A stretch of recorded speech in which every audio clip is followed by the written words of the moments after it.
Welcome. The TPTA is pleased to offer this revised ethics course to help you meet the continuing competency requirement for license renewal.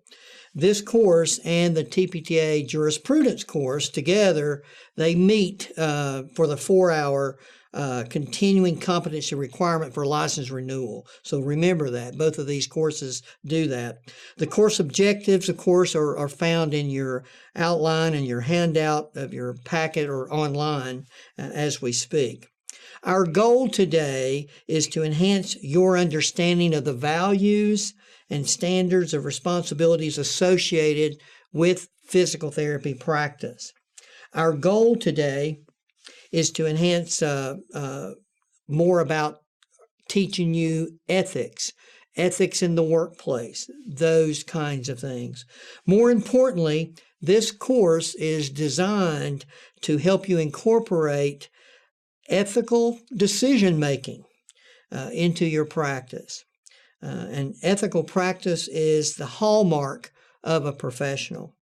But I would like to thank the Tennessee Physical Therapy Association, its members, the PT Board of Examiners, that's our licensing board, and the many people who served on the task force to put this course together. And a very special thanks goes to our main author, and she is continuing to be our editor for this course, and that's Dr. Kathy Hinton. She's retired faculty at Belmont University at the DPT program there at Belmont, and she also was a past president of the TPTA. Other members of Kathy's team that I think we need to include in thanking them would be Dr. Debbie Ingram from the University of Tennessee in Chattanooga, and also Annie Giffen, who works at the UT Knoxville Medical Center in Knoxville, Tennessee. Well, my name is Dr. Alan Meade, and I'm the current chapter president of the Tennessee Physical Therapy Association. I was on the licensing board from 1992 to 1998, served as secretary, also chairman of the board, various roles on the licensing board.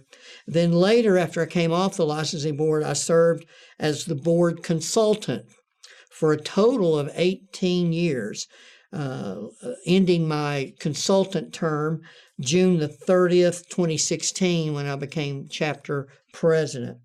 So let's sit back, and I'll stand as I need and get up when I need to as well. You, of course, are on your computers, so please just sit back, and I'm glad you're here to join me today for ethics and practice of physical therapy. So ethical questions that we need to talk about. What is the right thing to do? How should I behave? What choices do I have? And how will my decisions impact my patient? Think about this, my patient, my organization, my profession, and the community. So if you keep those things in the back of your mind, you'll know you're hopefully going to practice ethically in your day-to-day work. So these, of course, are the ethical questions we often ask ourselves. What is meant by good or right? This is the theoretical basis of ethics, and it requires each individual to identify what is important to them. What should I do? This is generally the question we most often ask, and is the action guiding aspect of ethics. It is the action guiding part of that. So how do I make decisions, and what is the impact of my decisions? This is the process of aspect of ethics. As you'll notice, I'm using the manual because there's some very valuable points in the manual that we use to bring this course to you. So you'll see me make sure that I give you the risk and anything else that pertains to the particular slide. Of course, you see here the high road ethics, and of course all the animals and the gators below there. So ethics is very valuable and important in our practice. There are certain tools for ethical decision making. Of course, we have the APTA Code of Ethics. We have the APTA Guide for Professional Conduct. We have the APTA Standards of Ethical Conduct for the Physical Therapist Assistant, and the APTA Guide for Conduct of the Physical Therapist as well. We have the core values in physical therapy, and I'm going to discuss a little bit more about the core values when we get to a later slide in regards to what is currently going on with the core values. We'll be discussing the RIPS model of ethical decision making, and we'll do some case analysis. And RIPS stands for Realm, Individual, Process, Situation, and it's the model for ethical decision making. Code of Ethics, it defines the values or standards of behavior for an organization. It sets the framework for making ethical decisions and setting forth professional expectations. As a listing of our desirable behaviors, and of course that's an educational tool, it gives that stamp of professionalism as the external symbol. You know, all professions have, I'm sure, a stamp of ethics of their approval process for their particular profession.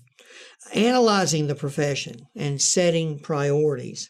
Again, these are the definitions of the Code of Ethics. And the original, one thing that's interesting here, the original Code of Ethics developed by APTA was primarily a guide for good etiquette befitting the young ladies of the time. Clearly more than good intent is required to the development of the Code of Ethics. And that was Ruth Portillo in 1977 who made that statement. So as you study the Code of Ethics today, we want to consider whether the current version of the Code of Ethics meets the traditional definitions and goes beyond the simple, quote, good intent. That's what we're looking for. So there are 8 categories of principles that define ethical obligations of PTs. And we're going to go through and discuss each one of these. And hopefully you've got that in your outline of your in your computer work and as your handout, so to speak. The first one is the APTA Guide to Professional Conduct, developed by the APTA Ethics and Judicial Committee, the EJC. And usually states, I will tell you, have to appoint someone to be recognized from our state to, in our case, represent Tennessee at this EJC. And then it also serves PTs in interpreting the Code of Ethics in matters of professional conduct.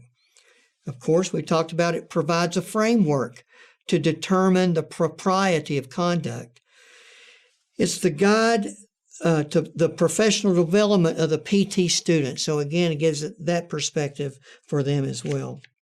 This area, we went out, I went to one of their meetings of the EJC, the Ethics and Judicial Committee, and that was a real eye-opener for me because, again, you sat in a room at the APTA body discussing with this group, and there are various representatives from all the jurisdictions there. And it's interesting to hear across the room when people bring up the fact of what's happened in their states unethically. A real eye-opener for me as well. Our person for Tennessee here lately has been Dr. Jane David, and now she has she's been appointed to the licensing board in Tennessee. So we now have Dave Finch. Dave Finch is our new ethics chair for the TPTA. Again, this document, the APTA Guide to Professional Conduct, can be found on the APTA website. So make sure that you know and you can see that. The APTA Standards of Ethical Conduct for the Physical Therapist Assistant. There's 8 categories of standards that define the ethical obligations of our PTAs. And so you can look in your handouts there where that document is and where it lies for the PTA. And here for the APTA Guide, Conduct for Physical Therapist Assistant, again developed by the EJC committee for the PTA, and it serves the same kind of framework that what we're talking about. Interprets the standards of ethical conduct, provides a framework to determine the propriety, and again, the professional development of the PTA students is also a piece. This document also can be found on the APTA website. So now we're ready to begin the principles and standards, and we'll look at Principle 1 and Standard 1. And it reads, a physical therapist and a physical therapist assistant shall respect the inherent dignity and rights of all individuals. Let me repeat that. The rights of all individuals. Respect for individuals is the number one principle and standard.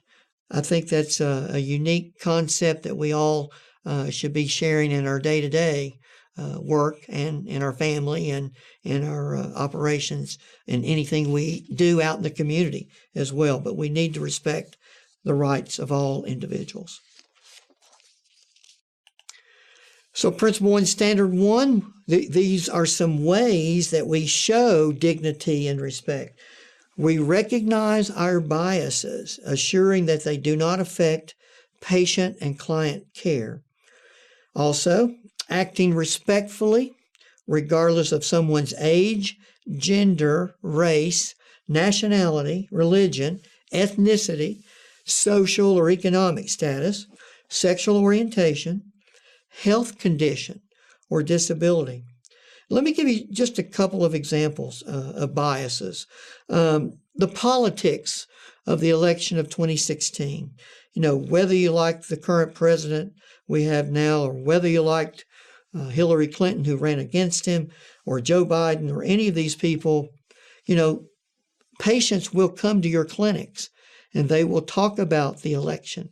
They will talk about the different people they're in favor of. And you, as a clinician, certainly have to watch out for how you respond and how you convey any biases, should you have them. So another one would be maybe a patient that comes into your clinic majorly disabled in some capacity, or majorly mentally challenged in some capacity, and you have a bias about the health condition, or about whether you're going to be the therapist that's selected to see that patient in the clinic. Those are the kind of things that we're talking about when you show dignity and respect. Principle 2, Standard 2. This one is a physical therapist and a physical therapist assistant shall be trustworthy and compassionate in addressing the rights and needs of patients and clients. I really like this one because I'm an old Boy Scout, I'm an Eagle Scout. I can still quote to you the laws of a Boy Scout being trustworthy, loyal, helpful, friendly, courteous, kind, obedient, cheerful, thrifty, brave, clean, and reverent. And then, of course, the word compassionate. I try to convey to my students, and I teach adjunct faculty at East Tennessee State University. And matter of fact, we want to thank East Tennessee State for allowing us to bring the media outlet here at East Tennessee State to allow this course to be filmed currently and videotaped. So again, thank you, ETSU. But anyway, I try to teach to my students the compassion of how we work with patients. And that's a neat concept. We should be always good listeners, but we should always be compassionate and show excellent caring for our patients. So there are some ways that we demonstrate trustworthiness and compassion, and one of those is providing information in order to make informed decisions. You got to get that information. You collaborate to empower your patients and your clients. You provide services that incorporate individual and cultural differences. And by all means, we have to protect patient confidentiality. And the risk points to all of this is we get so busy that you cannot adequately explain or answer a patient or family or student's questions. Again, it's taking time to be a good listener. You can't get so busy that you can't do that. Burnout, oh my gosh, burnout is negatively influencing the professional relationships today. Right now, even at the APTA, we're studying the fact that administrative burden, this is an issue. Some of us are going home and taking our documentation home, staying up till 9 and 10 o'clock at night. And that's the administrative burden when you should have more time to be listening and caring and providing services to your patients. I wrote in my president's address that we, as clinicians, we need some time to ourselves, and we need to also stop and smell the roses. And I wrote an article about that. But again, administrative burden is so burdensome, I'll just tell you. It's been an issue for all of us. A lot of us likes to get out by 5 o'clock, and we can't. And we have to go do our Medicare certifications, recertifications, or our OASIS home health forms, or anything else that applies in the administrative world. So we're trying to do better with that. But I'll also say to you that all healthcare providers are facing that. And since they're facing that, everyone, even Medicare, CMS, is looking at administrative burden. I do know that for a fact. So again, they want us to spend more time with our patients. The next principle is Principle 3 and Standard 3. Principle 3 is physical therapists shall be accountable for making sound professional judgments. And the standard, of course, is the physical therapist assistants shall make sound decisions in collaboration with the PT and within the boundaries established by the laws and regulations that separate those two clinician types. So there are some ways that we demonstrate accountability here as well with Principle 3, Standard 3. We use objective information and evidence, our literature, our best practice situations. What we're all striving to do is to strive for best practice. Another way is judgments based on the scope of practice, competency, and expertise. We also look at avoiding conflicts of interest and communicating effectively with others. Let me just tell you, communication is the number one reason problems are referred to the ethics committee. The reason those are referred to the ethics committee is because there's a strong absence of effective communication. So that's key to that. There are conflicts of interest that we talk about. We try to encourage our clinicians and licensees to use personal scrutiny to determine whether your potential conflicts may lie in that regard. Competence. The law requires it. It requires all of us to be competent. The law requires it, and the patients certainly deserve it. Principle 4, Standard 4. Physical therapists and physical therapist assistants shall demonstrate integrity in their relationships with patients, clients, families, colleagues, students, other healthcare providers, employers, payers, and the public. Essentially everyone, as you can see there. I know the word integrity comes to me first. In my example of this is I had been married previously and was in a mediation battle between the two attorneys, one representing me and the other representing my ex-wife. I don't care to tell you. But anyway, the attorney for her really came out with some items that maybe I knew I was a good person. I knew I'd done a lot in the community. I knew I was respected in the community as a physical therapist. But he really said some terrible things that were totally untrue. And so to me, he did not respect my integrity at all. And so I just got up to leave. And of course, we had to reschedule that. But anyway, I just think integrity, everyone has their own integrity.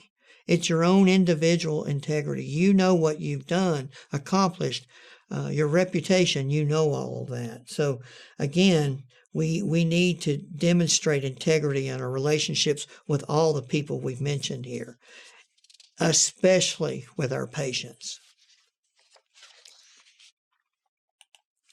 So there are some ways, of course, that we demonstrate Principle 4 and Standard 4. We ensure completely truthful information.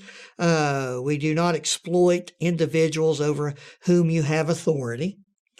We discourage and report misconduct or abuse, or at least I hope we're doing that. We do not engage in sexual relationships with patients, clients, supervisees, or students. We avoid verbal, physical, emotional, or sexual harassment. It's kind of neat because in the last year or so, we've seen a lot more even in physician groups and in those practices where physicians, not just physicians, but probably a lot of healthcare providers, would yell at their front office, or they would engage in some large argument up front or in front of a patient. And I'll tell you, we're cracking down on that. We hopefully, all practices and physical therapists are cracking down on the fact of making sure that we're not yelling and we're avoiding verbal confrontation, at least out in the public's eye, and definitely avoiding emotional or sexual harassment. Just this week alone, I think you've heard that the McDonald's CEO, he lost his job here recently due to their policies and procedures outlining that you can't get involved with one of your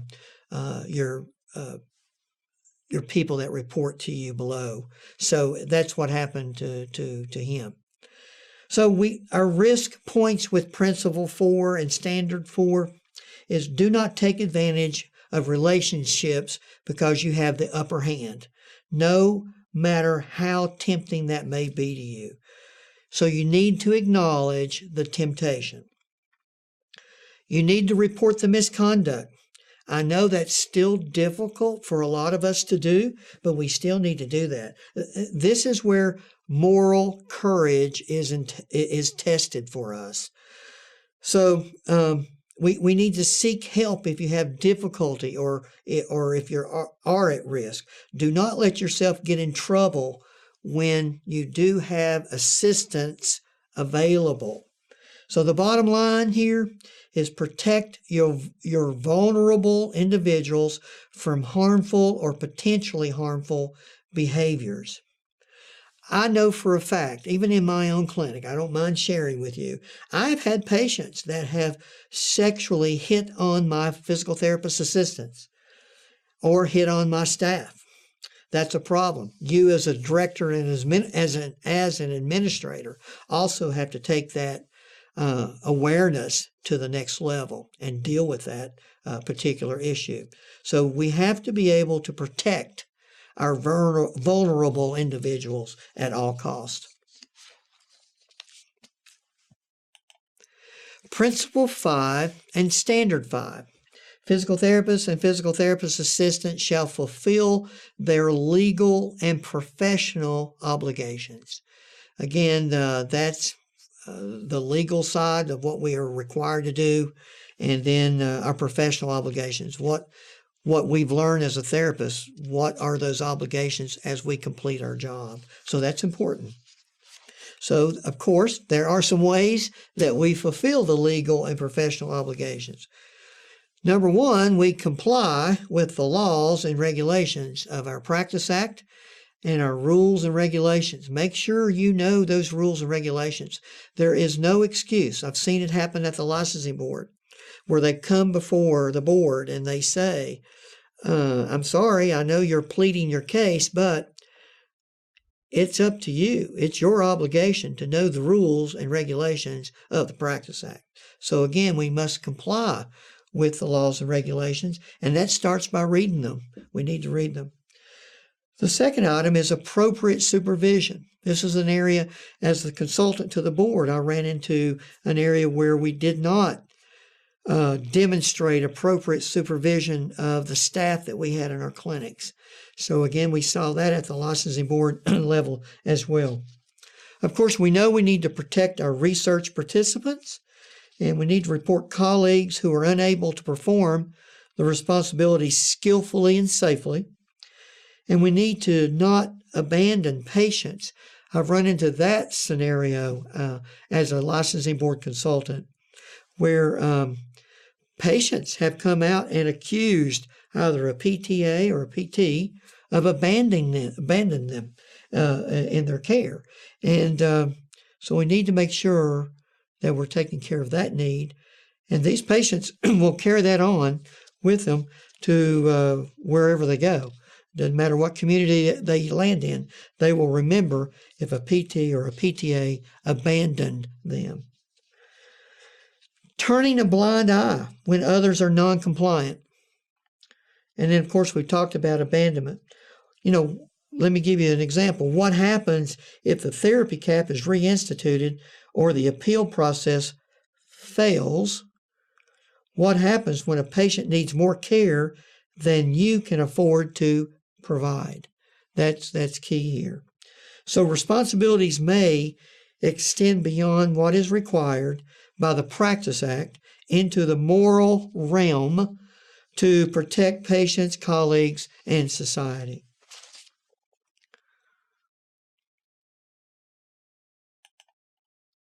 All right. Principle 6 and Standard 6. I'll go over that with you.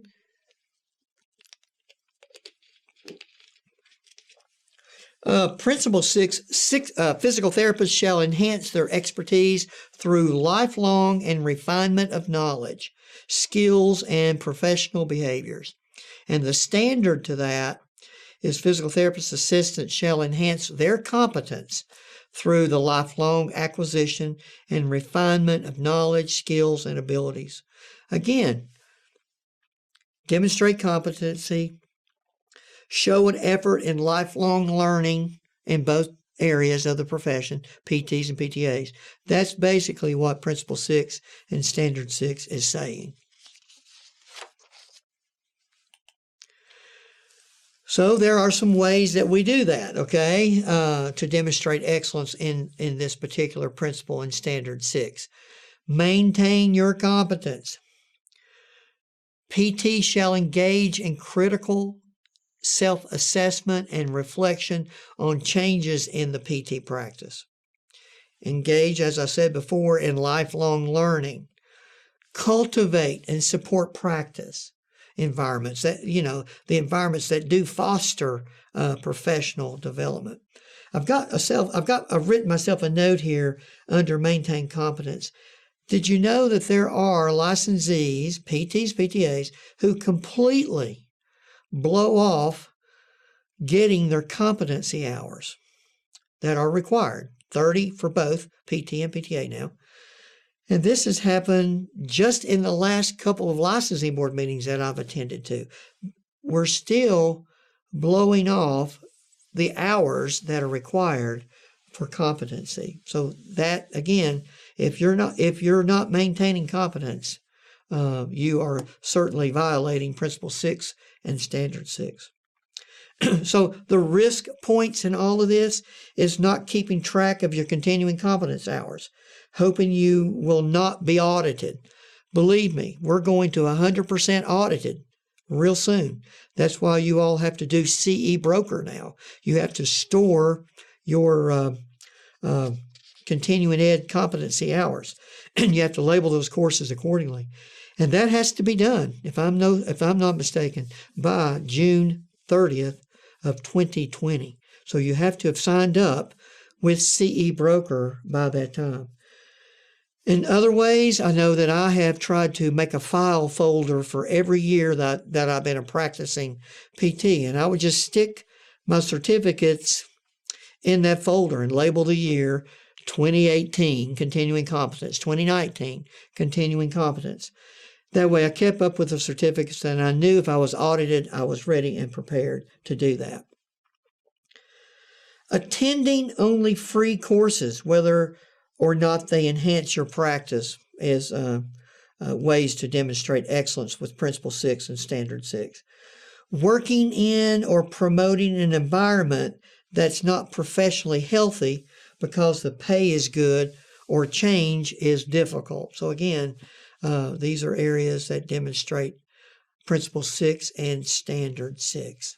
All right, we will move now to Principle 7 and Standard 7. Physical therapists and physical therapist assistants shall promote organizational behaviors and business practices that benefit patients, clients, and society. And we'll talk about more of that when we get into the RIPS model here in just a second.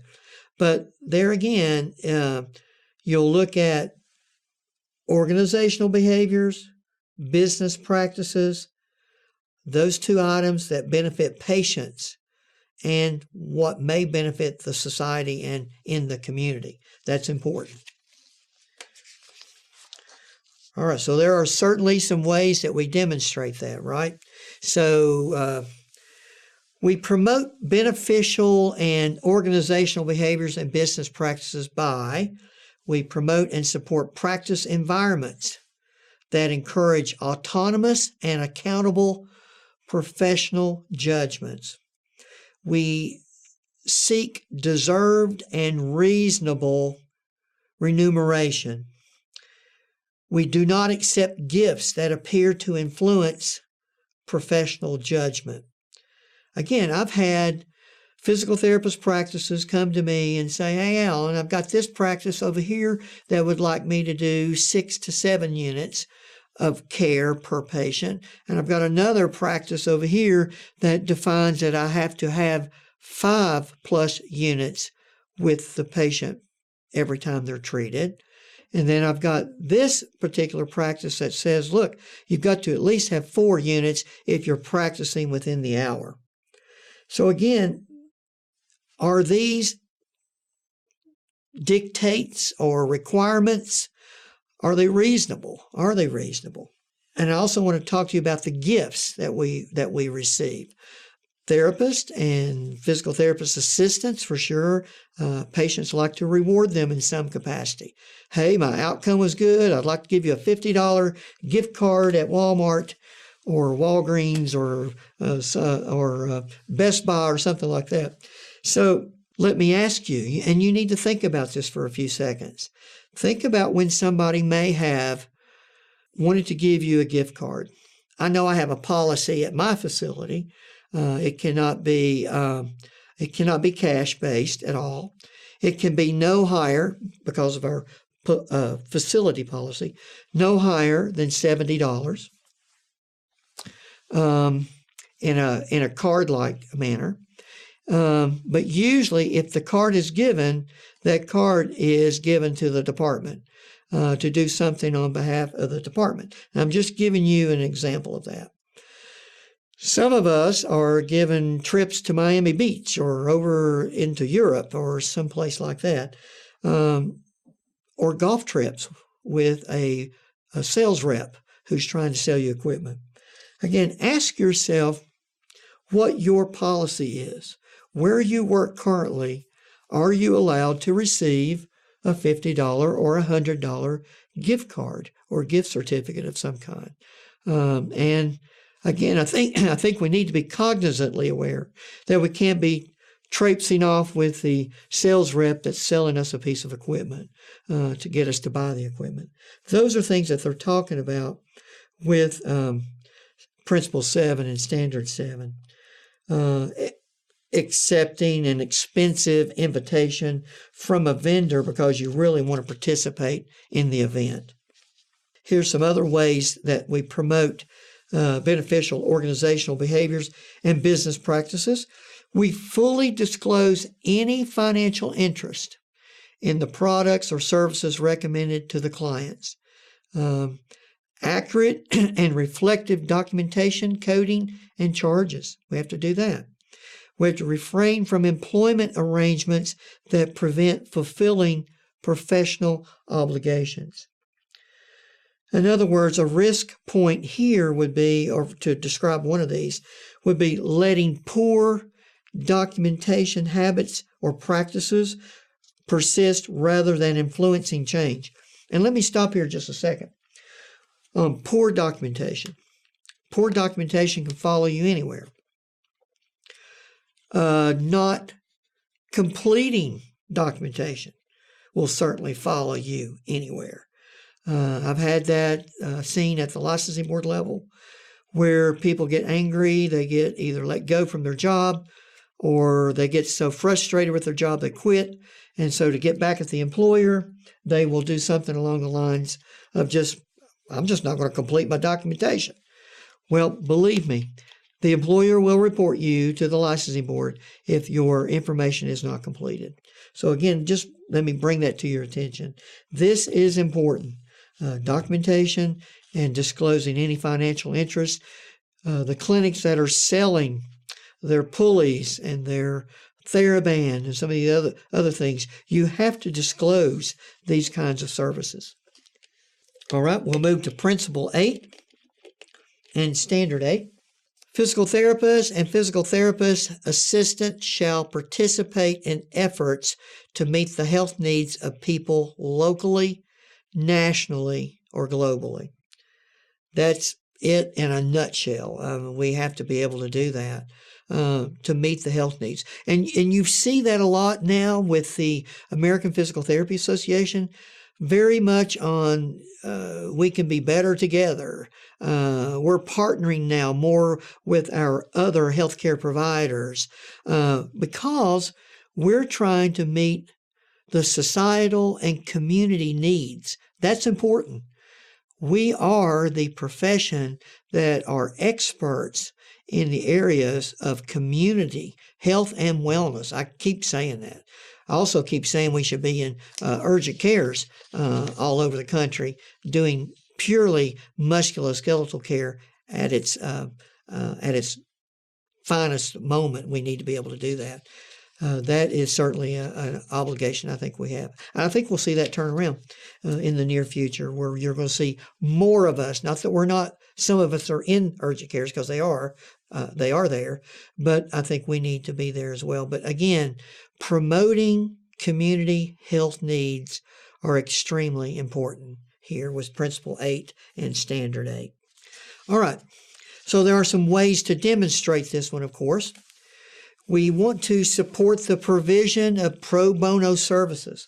Ask yourself, do I have an opportunity where I'm at in the community, again, meeting the healthcare's needs, maybe some of those that are socioeconomically challenged, meeting community needs?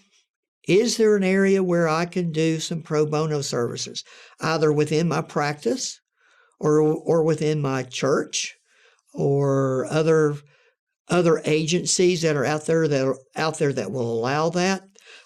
For example, I try to give up a lunch hour.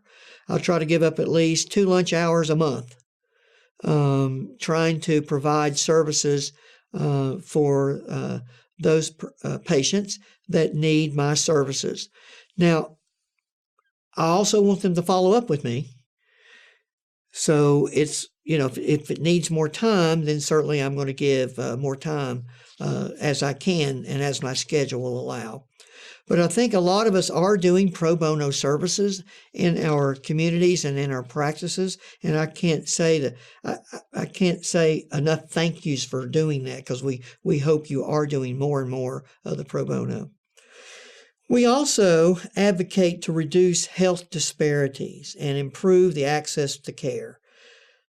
Hopefully, we're doing that as we collaborate with one another, practice to practice, competitor to competitor. Again, I hope we're all trying to reduce those health disparities and we're getting people more access to health care. We need to avoid overutilization or underutilization of physical therapy services. We need to provide public education about the value of physical therapy. We're still continuing to market the physical therapy consumer what we do. They need to know more about what we do. And I think the APTA has turned that around. I know in the last 5 or 6 years, we're really marketing extremely more importantly to our consumers about what we do, especially in the opioid crisis and some other things as well. But again, meeting the community's healthcare needs still falls under this Principle 8 and Standard 8. The risk points of this Principle 8 and Standard 8 is believing you are exempt from providing pro bono services. I'm hoping that you, again, ask yourself, what can I do in the community to reach out to this particular population, and see if you can help maybe even start pro bono services in your clinic. It worked for me, and it worked for some of my providers in the fact that we were able to give up a lunch hour to provide that service. And that's good. That's still good time you're giving to your patients. Some pro bono options that are out there that you can participate in: health fairs, Special Olympics, Walk for the Cure, involvement in organizations such as United Cerebral Palsy, speaking to an MS group on exercise. The clinic that I'm working with is called Providence Clinic, but it also works very closely with the church.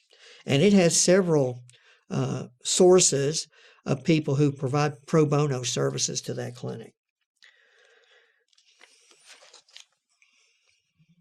All right. Now we're going to talk about core values in physical therapy. As you can see there, you can see accountability, altruism, compassion/caring, my favorite one, excellence, integrity, professional duty, and social responsibility. And the core values for PTs, that's what they are for physical therapy. And then you had value-based behaviors for PTAs. And of course, those value-based behaviors for PTAs have tremendous number of similarities between the core values I've just mentioned here for PTs as well.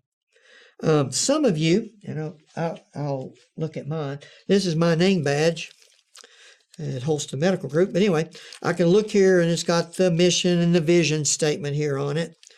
But you can look at the core values, and my core values on my name badge is life, integrity, compassion's on there, excellence, collaboration, and accountability. That's just on my name badge alone.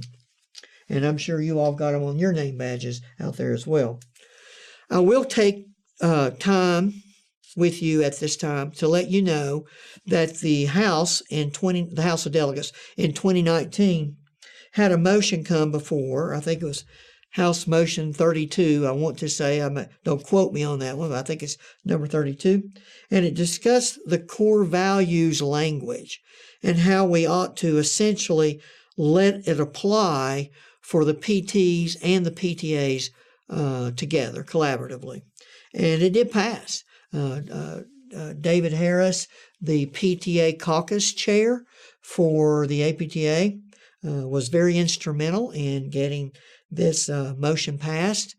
But I will tell you that even today as we speak, this particular motion that went forward in June of 2019 is still being discussed and may even come back as another type of motion in 2020. I'm not sure about that, but it could happen that they're still trying to distinguish between the PT and the PTA.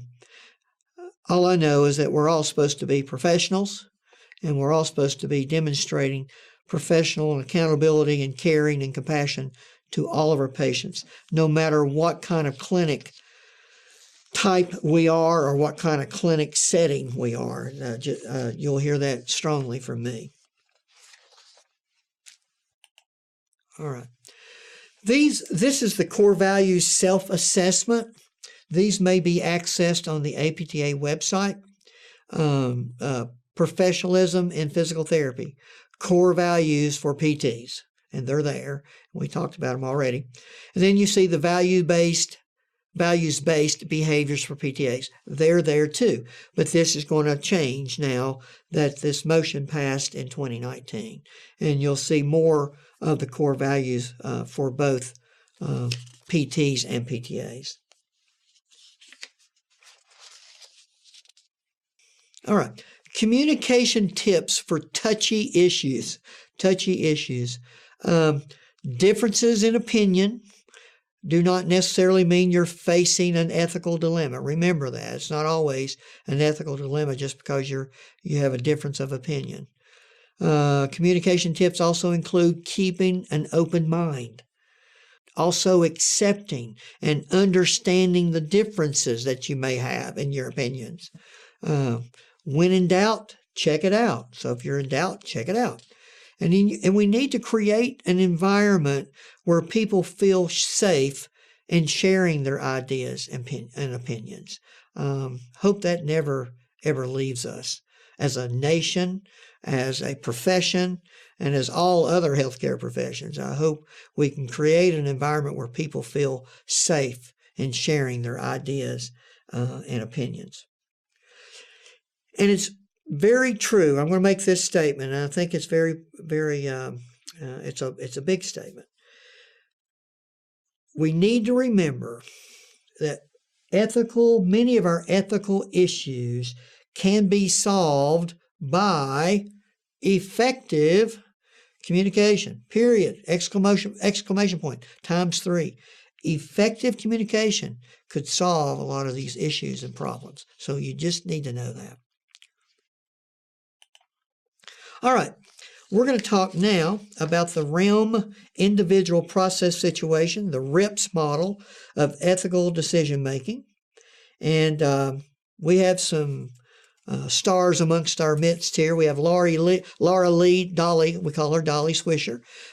She was a Tennessee Physical Therapy Association vice president, and boy, has she made a tremendous impact on ethics within not only Tennessee, but gosh, with the APTA along those boards. Then we have Linda Arslanian. I know her from her House of Delegates from Massachusetts. She's been chief delegate and also remains to be a delegate today from Massachusetts. And then Carol M. Davis. I think everyone knows Carol Davis. And an excellent presenter, by the way. She's excellent at what she does as well. And geriatrics and all the things that she provides. But as we attempt to analyze ethical issues, we are fortunate there are these people that put this together for us. And we always try, if we have a question come up, I'm quick to ask Dolly Swisher, or I can get a hold of Dolly Swisher, or the TPTA can, and we'll find out. And that's one thing I also need to remember to tell you. Let's say you have an ethical violation that comes up, and the ethical violation says something to the effect of someone noticed it in a meeting. And the way that process works, that ethics violation is reported to the ethics chair of the TPTA, of the Tennessee Physical Therapy Association. That ethics chair of the TPTA then contacts the chapter president to let me know what that ethics violation would be. That would also go to the level of where it might need to rise to the EJC, the Ethics Judicial Committee at APTA. And that's how that process works. And I don't care to give you an example. I was teaching an ethics and jurisprudence course in Knoxville, Tennessee, And as I was teaching the course, I didn't have all of my information. All I had was a little old book and manual. The CD disc that were being sent to me were a little ancient, a little older. They did not bring the current information forward. So I don't care. I did a prayer in front of the group. I did a prayer that that ethics and jurisprudence would go well that day, and that I needed some guidance, and that I hope that the good Lord above would help me with all of that. And anyway, I was reported to our ethics chair. And as I was reporting to the chair, that chair had to come and speak with me before she had to take it up to the chapter president at the time. And certainly understood exactly that, you can't do a prayer before an event like that at the TPTA level. So really, I understood the whole process. But that was just to give you an example that does happen. All right, so we're going to discuss their model, the RIPS model, realm, individual, process, situation. It's the realm, the individual, process, and situation. And you have a model here, mostly I call it a summary of the model. And you'll see here under realm, and when we do these case analysis, I'll try to walk you through those because we're going to try to pick what those are. Realm is individual. It's the relationship between individuals. The organizational, institutional is it's the good of the organization. Maybe some hospital you work for, or in my case, a group that I work for, or a corporate physical therapy group. That may be the organizational institution that you work for. Societal is the common good. It is maybe it may pertain to the community, Medicare, Blue Cross Blue Shield. I mean, it could be any of those that is in the common good for those people dealing with you as a clinician. Then you see individual process. You have moral sensitivity. That's recognizing the situation. You have moral judgment, deciding right or wrong actions. You have moral motivation. That's the moral values above other values. And then you have moral courage. You implement an action. We talked about that earlier, the moral courage to implement something that might correct the situation. Ethical situation. This is where you can pick conflict. Values are challenged. The dilemma, is it right versus the right situation? Distress is right course of action blocked by a barrier. And the temptation is right versus wrong situation. And silence. Values are challenged, but no one's addressing it. Someone puts a blind eye to it. Someone is just being completely silent about the issue. So we're going to talk about how this is used and how we use it to frame ethical decision making. It is a tool to help analyze an ethical issue. All right, here's the realm. The realm is the individual, organizational, institutional, and societal realms are interdependent. The complexity of the issues increases as one moves out from the individual realm into these other areas that I just mentioned. Although one realm is typically the most important, and we'll be able to clarify that in some of the case analysis. One realm is typically the most important. Every situation has implications for the other realms. Now we're going to look at individual process. Moral sensitivity. This is recognizing, interpreting, interpreting and framing ethical situations. The moral judgment, deciding on the right versus the wrong actions. Right versus the wrong actions. Moral motivation, placing a priority on ethical values over other values. And then the moral courage is implementing the chosen ethical action in spite of the barriers. In other words, you're going to do because it's going to help the whole situation. Under moral judgment, just to give you a little bit more information, under moral judgment, this process involves generating options, selecting, and applying ethical principles. Okay. Now, moral motivation has a little bit more information here too. Placing a priority on ethical values over other values, such as self-interest, status, or financial gain. That too. And then moral courage, a little more information here. Implementing the chosen ethical action in spite of the barriers and adversity. This can also be called strength of convictions. We've all heard about that, strength of convictions. Persisting and overcoming in the face of distractions and obstacles. We all face that every day, don't we? Okay. All right, ethical conflict. Conflict, when values, goals, or duties conflict or are challenged, all right? When you aren't sure when action to take. And when it isn't clear what is the best thing to do.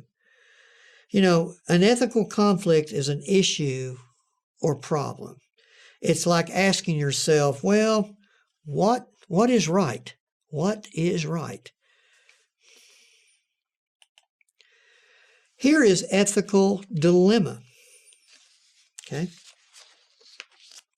An ethical dilemma is when two or more clear principles or values apply, but they support mutually inconsistent courses of action. Okay? When choosing one good clearly violates another principle or allows a negative consequence. These again come up under the auspices of ethical dilemma. Another one would be when you cannot avoid the conflict of two competing principles. So again, you heard people say, I've got this dilemma. I've got this ethical dilemma. That's what they're talking about.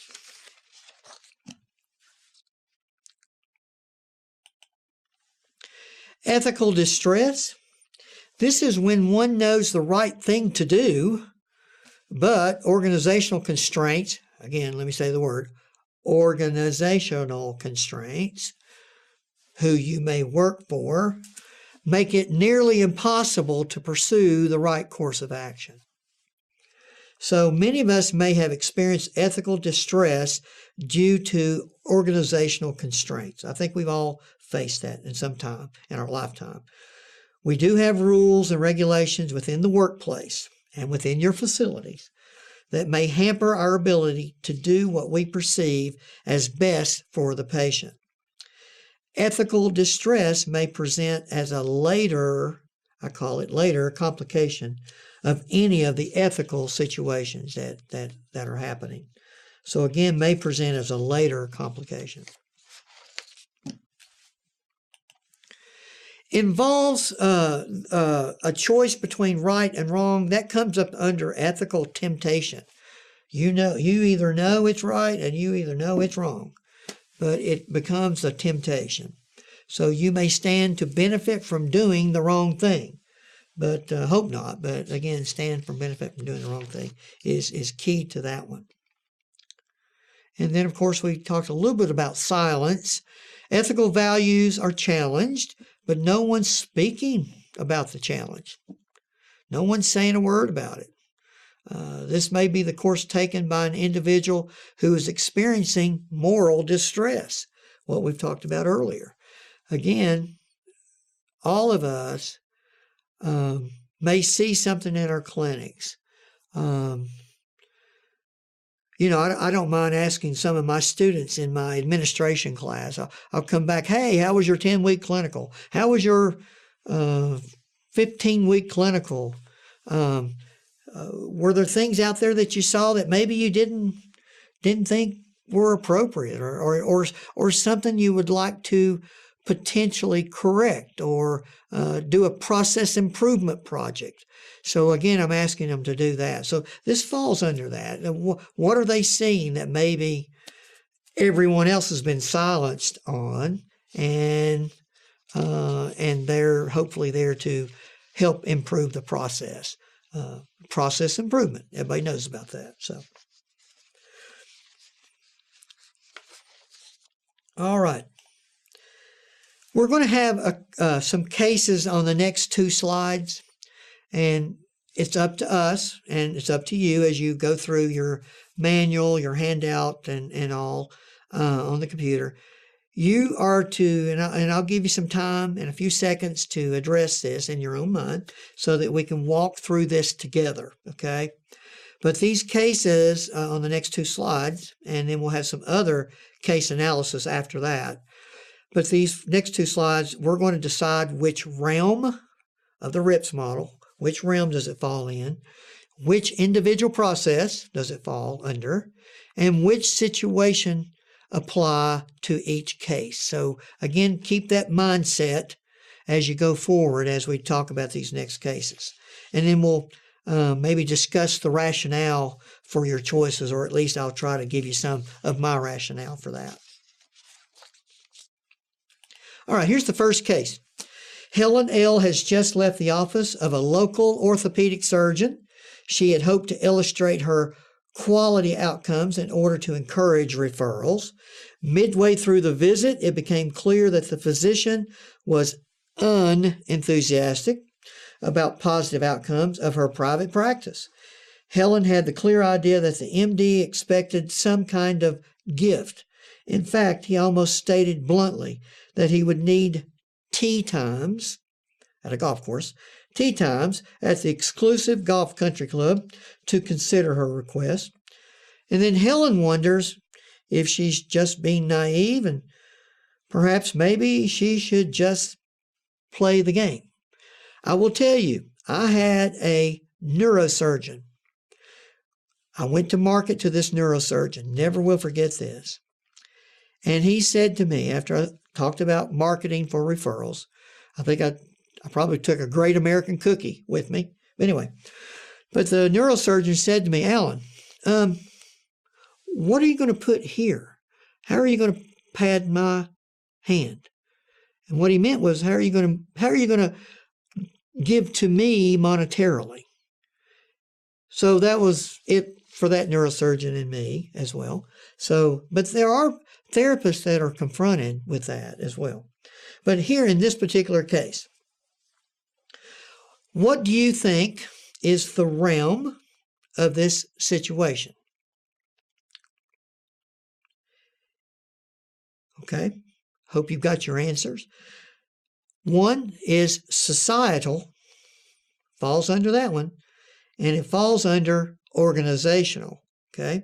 The rationale is, and you think about your rationale, see if it kind of agrees with mine.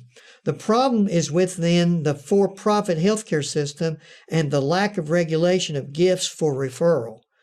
Even if Helen successfully negotiates the individual aspects with this MD, it will not resolve the structural that permits this practice. That comes under the realm. So what do you think is the individual process? Which one of the morals come to your mind? Well, I hope you picked moral courage, rationale. The rationale for moral courage in this case, Helen appears to believe that there's a right versus wrong component, but is concerned about the financial consequences as well. And then you have the situation. Again, ask yourself, what kind of situation in the RIPS model does this fall under? I found it to be under moral temptation.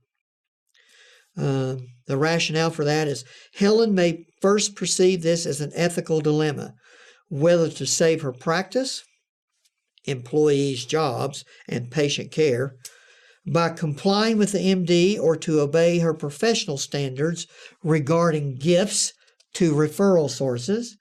And actually, it's a right versus wrong situation.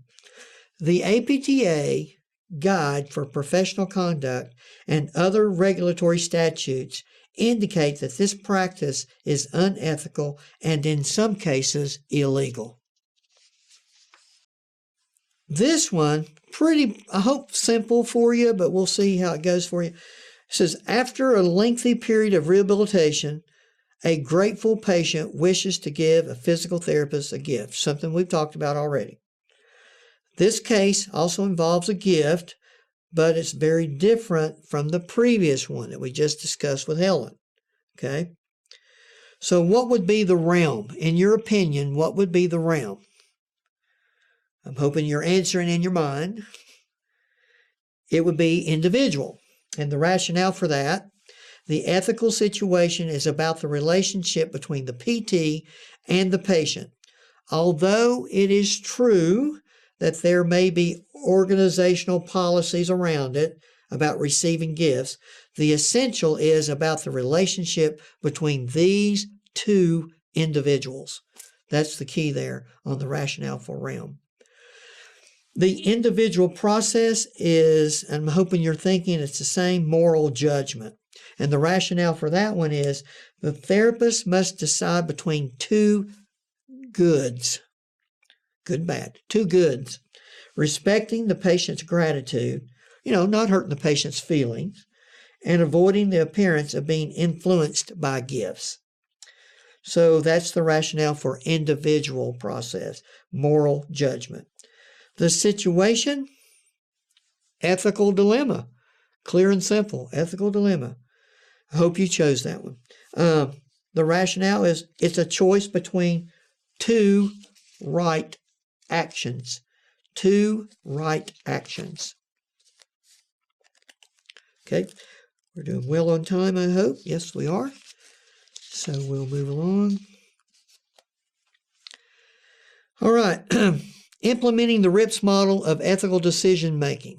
We'll go into a little bit more detail here. Step 1 is to recognize and defend the ethical issue. Gather all of the facts available. Determine who has an interest in the issue. Use this information to help define the issues by analyzing the realm, the individual process, and the situation. Something we just did with those last two examples. So remember that we were able to at least identify those, or I hope you were.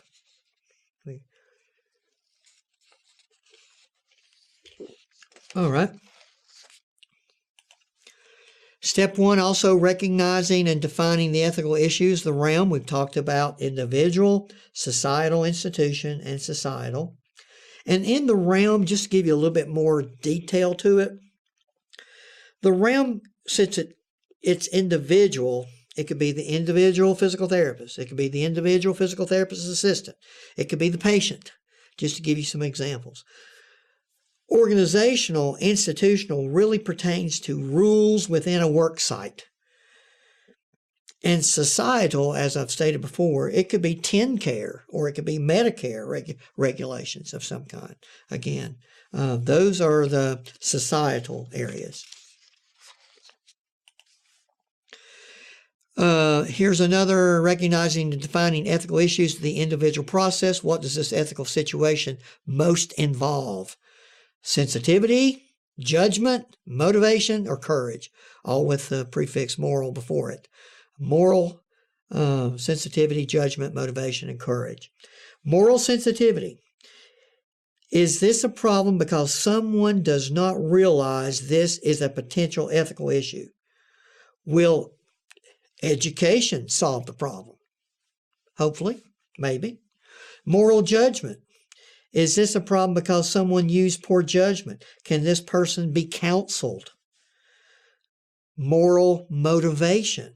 It's placing a priority on ethical issues over other values such as self-interest, status, or financial gain.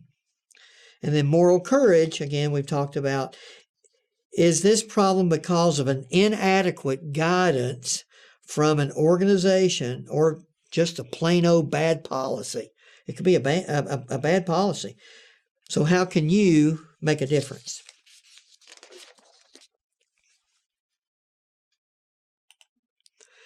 All right, ethical conflicts. Again, under situation, we have ethical conflict. We have ethical dilemma, ethical distress, ethical temptation, right versus wrong, and then, of course, ethical silence. And we've talked about these already as well. But ethical conflict, what values, goals, or principles are being challenged? What is being challenged? Your dilemma, two values, goals, or principles are in direct conflict, such that you cannot abide one without violating the other. Remember, the ethical dilemma was whether or not you received a gift or not, okay? Maybe it's two right actions, but still it puts you in conflict with one violating the other. Ethical distress, when you have been blocked from doing the right action. And in ethical silence, the one I don't even like talking about, I guess that would be silence. But anyway, ethical values are challenged, but no one is speaking about the challenge. I hope we see more and more people report what they see out there. I really do. Step 2 is reflect. What are the relevant laws, duties, and obligations? What professional resources, code of ethics, guide for professional conduct, core values speak to the situation? So what is there currently? The RIPS model of step 2 is reflecting upon and interpreting the information gathered in step 1. So you gathered the information over there in step 1, and hopefully you're going to reflect and look at the laws, the duties, the obligations to have a clear reflection on this process. And then there's what bioethical principles may apply: beneficence, non-maleficence, autonomy, justice. And beneficence is doing what's best or right. Non-maleficence, do no harm. Autonomy, informed decisions. Justice, fairness. The principles shown in this slide are the 4 key principles that are the foundation of the field of bioethics. An ethical decision attempts to keep these 4 principles in balance with one another, okay? So in a nutshell, beneficence refers to doing what is best or right in a situation on behalf of the patient or client.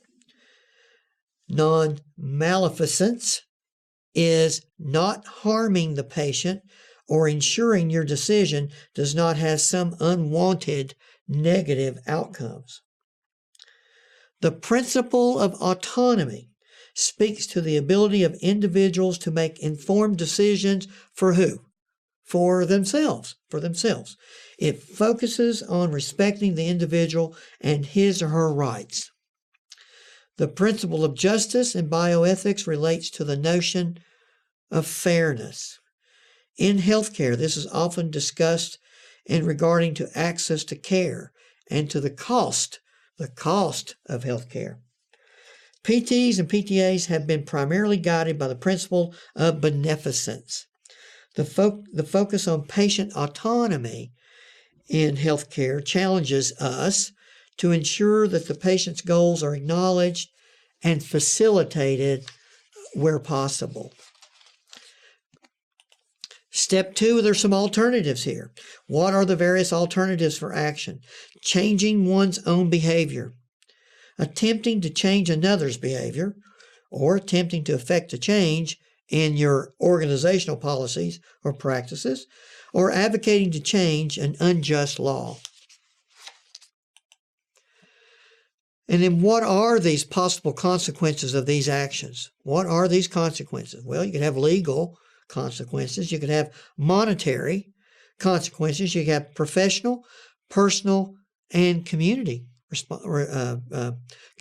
consequences as well.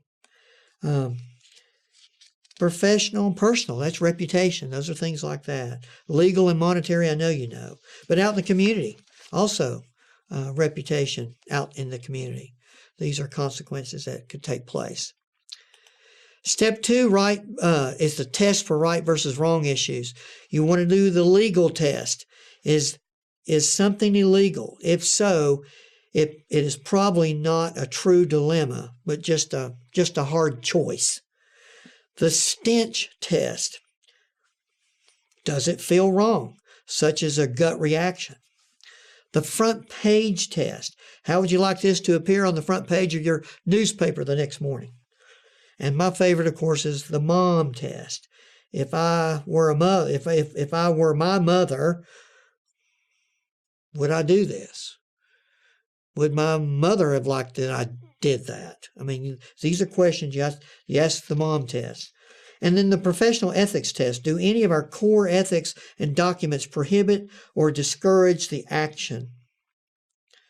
These are 5 tests for the right versus wrong. Let me repeat that. These are the 5 tests for right versus wrong situation. And that's what we have to determine. So, if any of these tests are positive, the mom test, the stench test, all these others, you may be dealing with an issue of right versus wrong and not an ethical dilemma. Okay. You can see here, what's all this naughty or nice jazz? Haven't you ever heard of situational ethics? Cute cartoon there. Step 2 also is test for right versus right paradigm. Can you classify the dilemma into one of the 4 main right versus right paradigms? Truth versus loyalty, self versus community, short-term versus long-term, justice versus mercy. And again, you have to determine that the issue, if you've not determined it's a right versus wrong, you need to do that.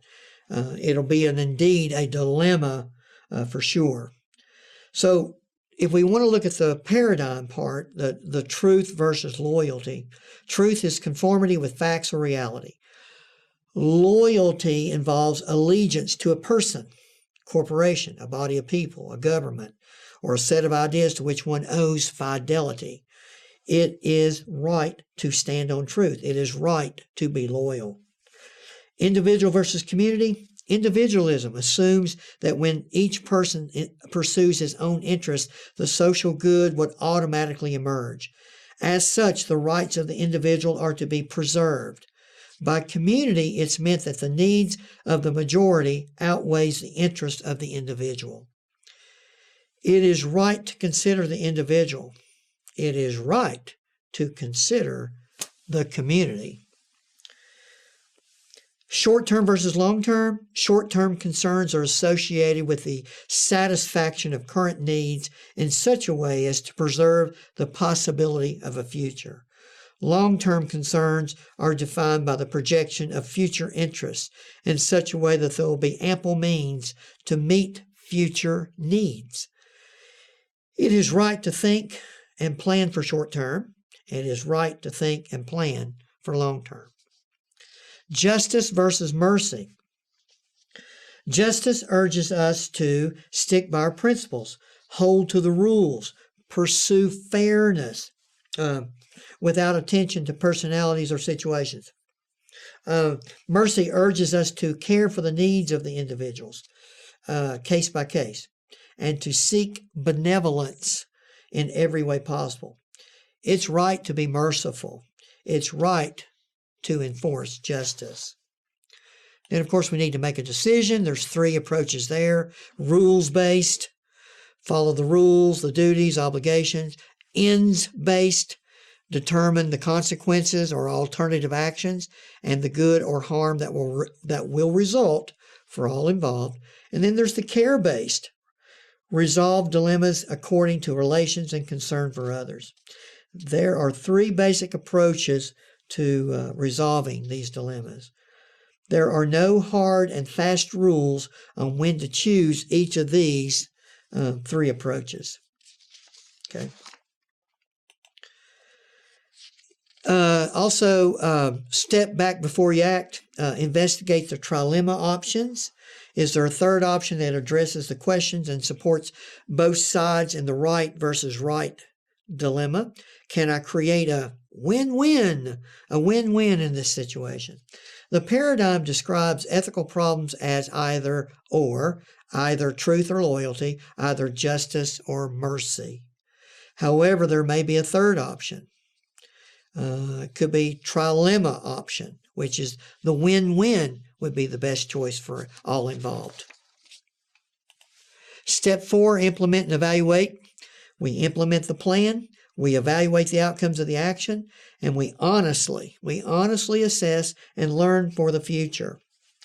Although we may spend a lot of time deciding what to do, we may spend very little time developing a plan for implementation. I find that all the time, by the way.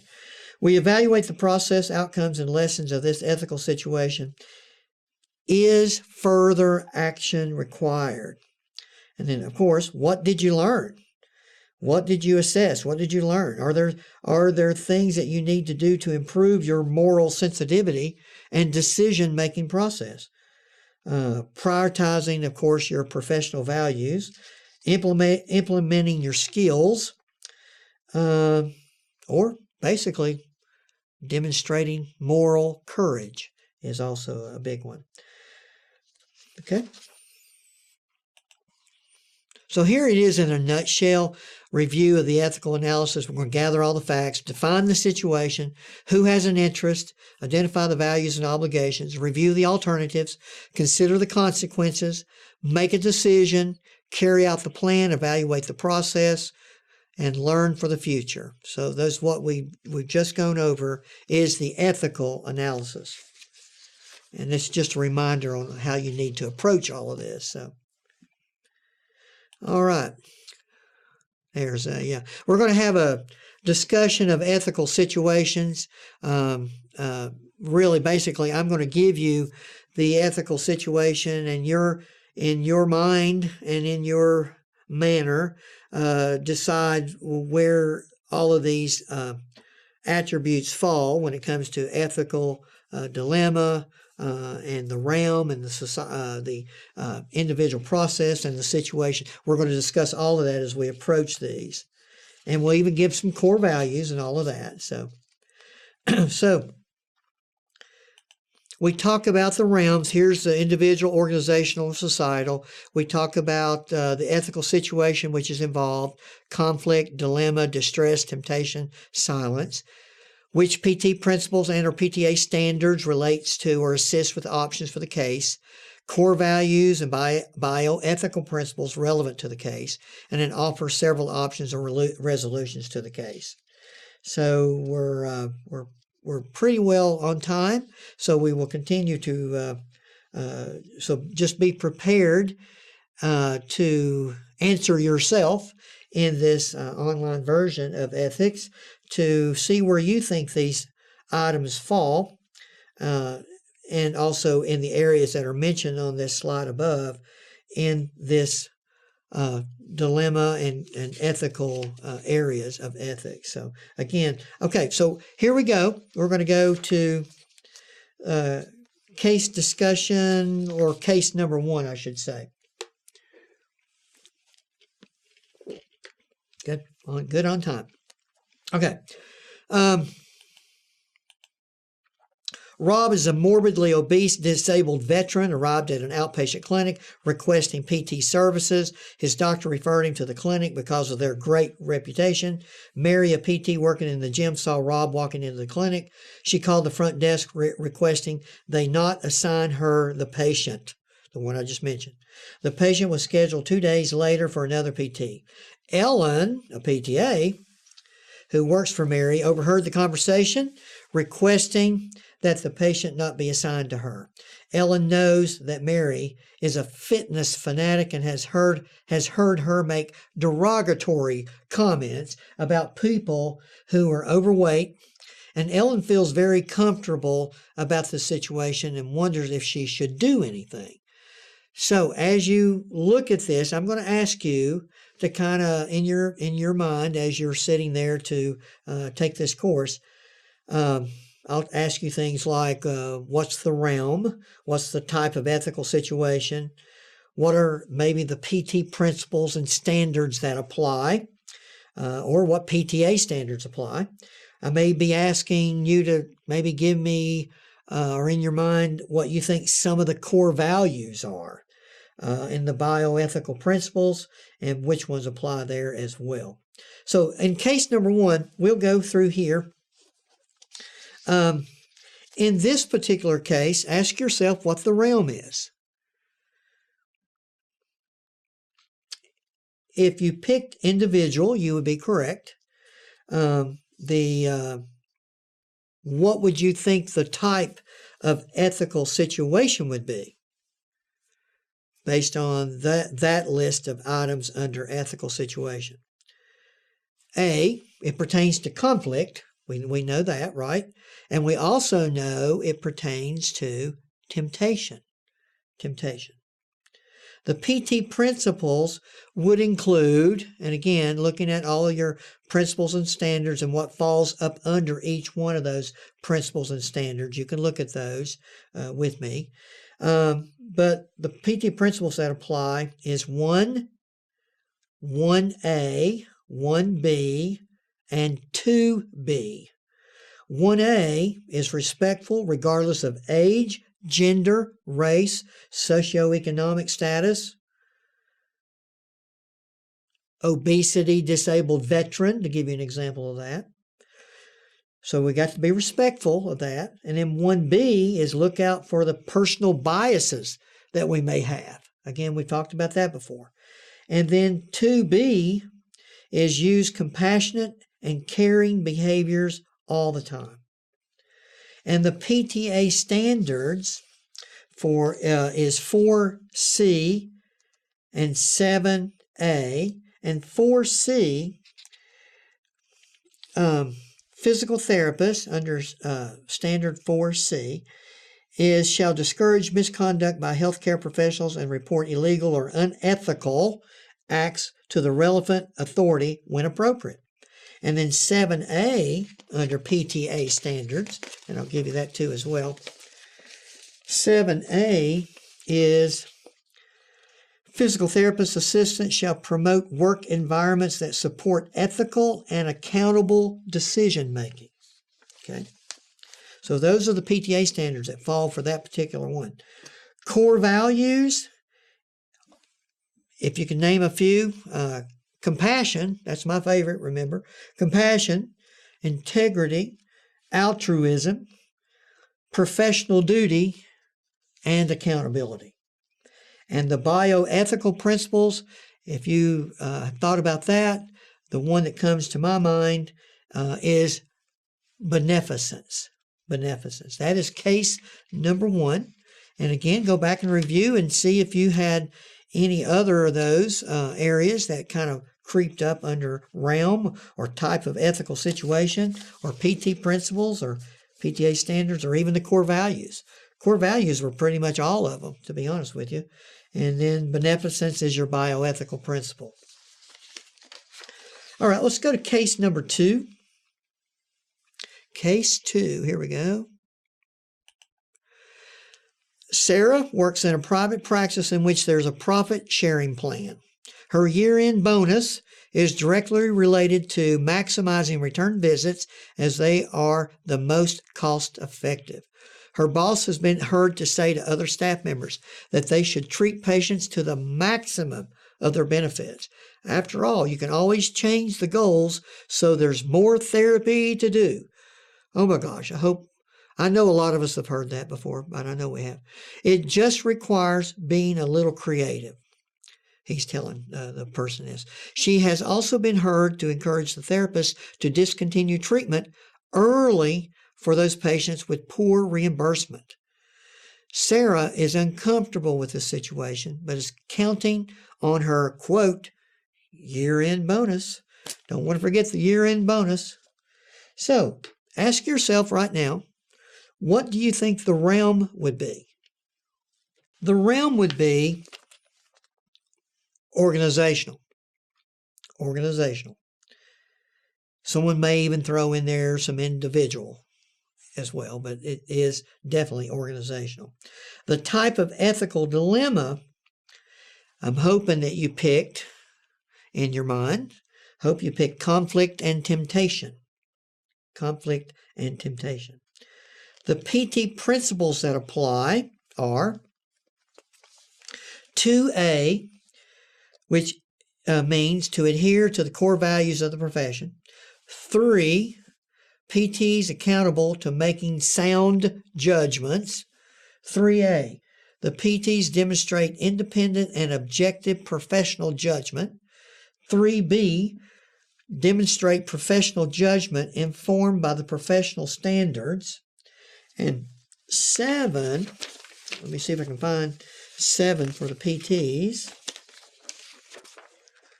P7, yeah. Okay, 7 for the physical therapist is physical therapists shall promote organizational behaviors and business practices that benefit patients and clients and society. The other one to include in the principles is 7A. Physical therapists shall promote practice environments that support autonomous and accountable professional judgments. And then 7F is also included in this list.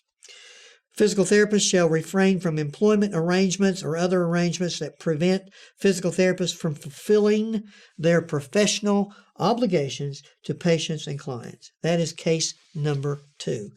Again, go back and look at the ones I've told you and see if those kind of coincide with what you've come up with regarding the realm, the type of ethical situation, the PT principles, core values, and the bioethical principles.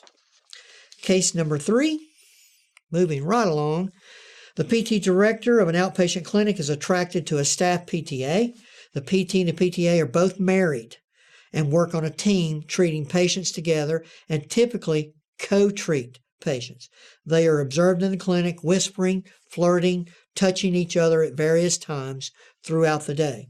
The PT and the PTA team continue throughout the year working together, and many of their co-workers have talked with each other about their displeasure working in the current environment. Mark, a senior staff therapist, is a good friend of the director and has been silent. He's been silent about the situation so far. However, the discontent of the staff is increasing, and he wonders if he should do something about the issue and the problem. So my first question to you, what do you think the realm would be? Okay. Individual for sure. Okay. The type of ethical situation. Where do you think this one falls, especially with Mark, who's entered into the picture here, a senior therapist? The type of ethical situation would be conflict. Number 1, conflict, definitely. And then silence, silence about the situation so far. He has seen what's been happening, but he's chosen to be silent about the situation because he's a good friend of the director. The PT principles that apply for the PT director is 1, and 1, of course, is physical therapists shall respect the inherent dignity and rights of all individuals. Also, the PT director principles number 3 applies. Physical therapists shall be accountable for making sound professional judgments. And then 3D, physical therapists shall not engage in conflicts of interest that interfere with professional judgments. And 4 also is part of that. Number 4. 4 is physical therapists shall demonstrate integrity in their relationships with patients, clients, families, colleagues, students, research participants, other healthcare providers, employers, payers, and the public. And then 4B, physical therapists shall not exploit persons whom they have supervisory and authority over. And then you have 4E also, physical therapists shall not engage in sexual relationships with any of their patients, clients, supervisees, or students. And then, of course, you had 7A, and we've talked about 7A as well for the other one. Let me pull that one up. 7A is physical therapists shall promote practice environments to support autonomous and accountable professional judgments. And then Mark also specifically is 7 and 7A, both of those. Again, promoting practice environments. And then the PTA standards is 1, 3, 4, 5, 7, and 7A. Please review the PTA standards for this particular case for 1, 3, 4, 5, 7, and 7A. Now, core values enter into this picture for case number 3. Integrity And professional duty is one of those. And we talked about it in 7 and 7A for the physical therapist. Accountability. Accountability for sure has to be there as a core values. The bioethical principles that apply, and hopefully you came up with these as well. Beneficence and non-maleficence. Non-maleficence. Okay, we'll go to case number 4. Jim is a PT, works at a private practice that has a number of clinics throughout the region, and he has a centralized management structure. One of the top managers calls Jim and asks him to call a previously scheduled new patient to reschedule an initial evaluation, since the VIP, very important shareholder, has been referred to the clinic and wants to be seen as soon as possible. This happens. You know it happens. It happens. It happens. Jim is uncomfortable with this request. So in this case, in case number 4, what do you think the realm would be? And if you suggested right off the top, that it is organizational, you are exactly right. That is exactly right. Realm is definitely one. What do you think the type of ethical situation would be? Give you some time to think about that. Conflict, one of those, and distress. Distress for sure, because of what's being placed before him. So again, that's and I know this happens. This has happened in a lot of our clinics out there. I hate to say that, but it has. Core values that come along with case 4 are integrity. Remember integrity. And accountability. And the bioethical principles that apply would be, the one I came up with is beneficence. Beneficence. Case 5. Lauren, a PT, is the only witness to a patient fall in the clinic gym. She saw it happen. The patient has balance problems, and the PTA, Hal, the patient that was working with Hal, was not guarding her. Lauren observed Hal placing a gait belt on the patient after the fall and before calling for assistance. Lauren is unsure what to do about the situation. So, in your opinion, what do you think the realm would be in this particular situation? If you guessed and said individual, you are correct. That is right. It is the individual. It's the realm. The type of ethical situation is conflict. You see, this is adamant conflict. Someone saw this happen, and they saw where they held back and held them to, waited for calling for assistance, then put on the gait belt, and then called for assistance later. Actual conflict, okay? The PT principles that apply are, and maybe you've come up with some of yours as well, is 3B. And 3B, or first off, it's 3 also. 3 is physical therapists shall be accountable to making sound professional judgments. And then 3B, physical therapists shall demonstrate professional judgments informed by professional standards. We know what those professional standards are out there about using a gait belt and what the evidence is about falls and all that. So again, that's bringing it into perspective. And then the other one is 3E. Physical therapists shall provide appropriate direction of and communication with the physical therapist assistant and support personnel. That has to happen. Has to happen. Okay. Now, the PTA standards for this one, they suggest are PTA standards number 1, physical therapist assistant shall respect the inherent dignity and rights of all individuals. PTA standard 2, physical therapist assistant shall be trustworthy, compassionate, and addressing the rights and needs of the patients and the clients. 2A, physical therapist assistant shall act in the best interests of patients and clients over the interests of physical therapist assistants. And then there's 3A, and we read A just a minute ago. 3A is physical therapist assistant shall make objective decisions in the patient's client's best interest in all practice settings. And then 3C, physical therapist assistants shall make decisions based upon their level of competence and consistency with patient and client values. The core values for case number 5, hopefully you've come to some decision on those.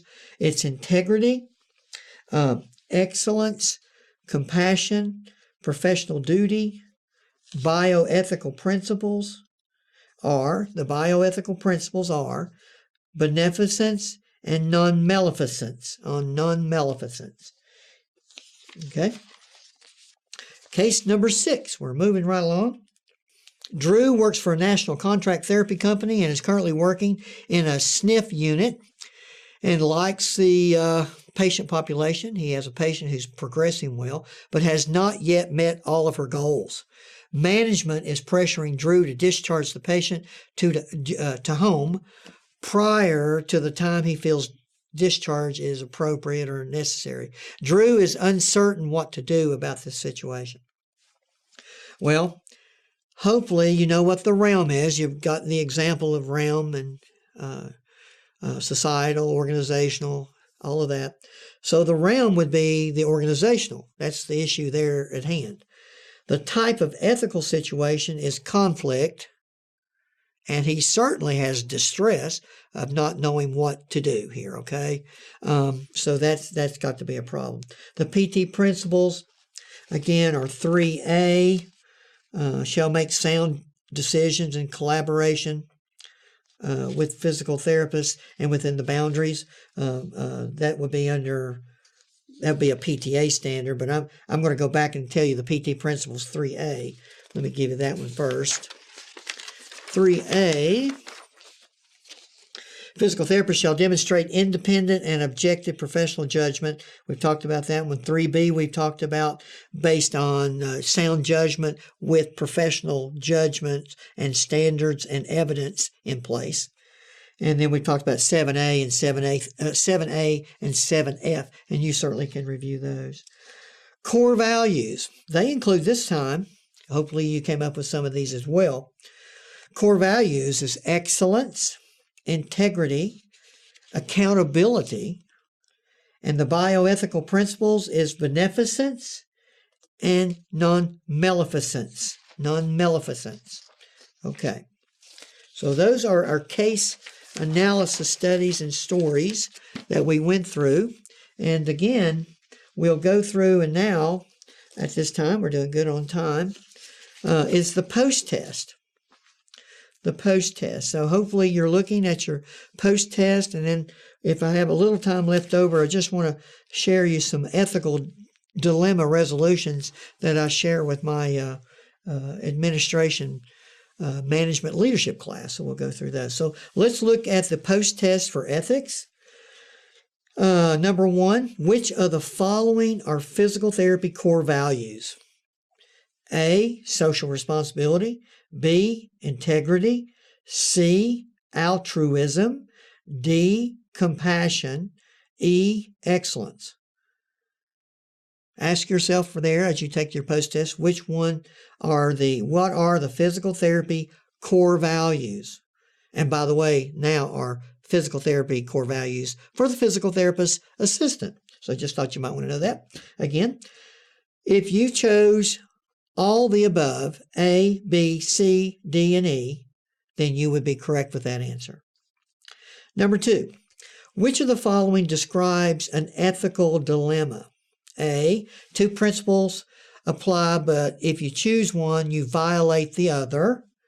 Or B, when you're having trouble deciding what the problem is. Or C, when you chose to do something good, but you get a negative consequence. D, when you're trying to decide if you're going to do something you know is wrong. Or E, you know what to do, but your boss won't let you do it. So which of the following describes an ethical dilemma? You'll take some time on this one because, again, we saw ethical dilemma even with 2 right actions. Remember that. So if you picked A, you are correct. That is one of the answers. 2 principles apply, but if you chose one, you violate the other. And then if you chose C, when you chose to do something good but get a negative consequence, that is an ethical dilemma. So A and C are the answers to that question number 2. Number 3, the realm or scope of an ethical problem can be which of the following? A, individual. B, societal. C, organizational. I think you got this answer quickly. You already know the answer to this one. So you should have selected, and I hope you selected, all 3 answers, A, B, and C. Number 4, if you are a PT with the following, if you're a physical therapist, which are the following are principles from the Code of Ethics for the physical therapist? A, physical therapist shall be accountable for making sound professional judgments, like you hadn't heard that already. B, physical therapists shall promote organizational behaviors and business practices that benefit patients, clients, and society. You've heard that one as well. C, physical therapists shall enhance their expertise through the lifelong acquisition and refinement of knowledge, skills, and abilities, and professional behaviors. Physical therapists shall respect the inherent dignity and rights of all individuals. If you selected all A, B, C, and D, you are correct, because you heard me read you a lot of these when it pertained to the case analyses that we did earlier. So anyway, number 5, if you are a PTA, which of the following are standards from the standards of ethical conduct? As you read through all of those, let's see if I'm good on time here. If you read through all of those, physical therapist assistants shall be trustworthy and compassionate in addressing the rights and needs of patient clients. Physical therapist assistants shall make sound decisions in collaboration with physical therapists and within the boundaries established by our laws and our regulations. C, physical therapist assistants shall demonstrate integrity in their relationships with patients, clients, families, colleagues, students, other healthcare providers. Physical therapist assistants shall enhance their competence through the lifelong acquisition and refinement of knowledge, skills, and abilities. If you selected all of those, you are correct. That is A, B, C, and D for the PTA and what they do. Now, that completes the course that we're talking about. But what I wanted to share with you is after you've done your post-test, you'll need to log that in, conclude your time on the computer, and then there's also a survey, if I'm not mistaken, a survey for you to fill out about the online presentation so that the Tennessee Physical Therapy Association can get a better picture of how this online course went for you all today. So do me the favor, if there is a survey in place for you to take, please take that survey and get that to the TPTA as you can. I will share with you, we've got a couple of minutes to go forward, that I promised that I would share with you, that I share with my class. And these are ethical dilemma resolutions that I ask my students to reflect and write a reflection paper on. And so I'll just read a couple of these, and you think about these when it comes to ethics. Suppose a patient comes into the physician's office and he's in need of physical therapy. Well, instead of sending the patient to a physical therapist that is specialized in the patient's problematic area, the physician sends the patient to another therapist just because he's a close friend of his. Is it ethical for a physical therapist to receive a patient in this kind of situation? Think about that one. Okay? Let me give you the next one. Is it ethical for a physical therapy practice to hire an individual who is less qualified than another individual just because the more qualified person was convicted of a misdemeanor crime 10 years ago, Could a person's past ethical history count as a qualification towards the job? Why or why not? And give some examples of that. And this one I really like a lot. This one says, I get a lot of reflection papers on this one, by the way. Suppose you have a patient that is HIV positive. Come to find out one of your friends is dating this patient and does not know that this person is HIV positive.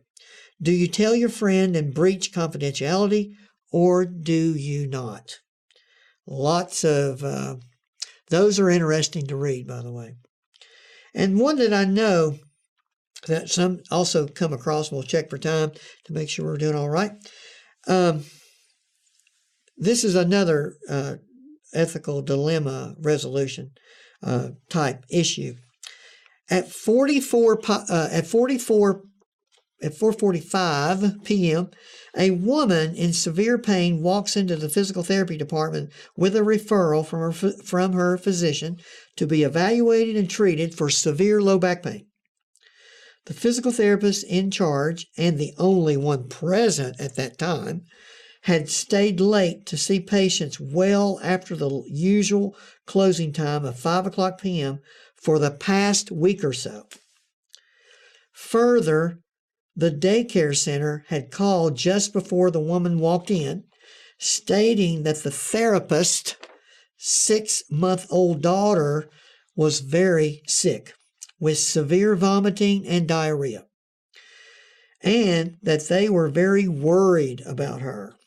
The therapist's wife is out of town. So the therapist tells the patient, I'm sorry, this is to the patient, I'm sorry, we're closed for the day, I must leave. You'll have to come back in the morning. The woman or the patient bursts into tears and says she doesn't even know if she can make it home. She is in that much pain. So that's another reflection that has also been used to at least demonstrate ethics. So again, I hope you found this course to be at least informative. And again, it meets your requirements for the ethics 2 hours of your E&J requirement. Okay. Again, thank you. And again, my name is Dr. Alan Meade. You all have a great day.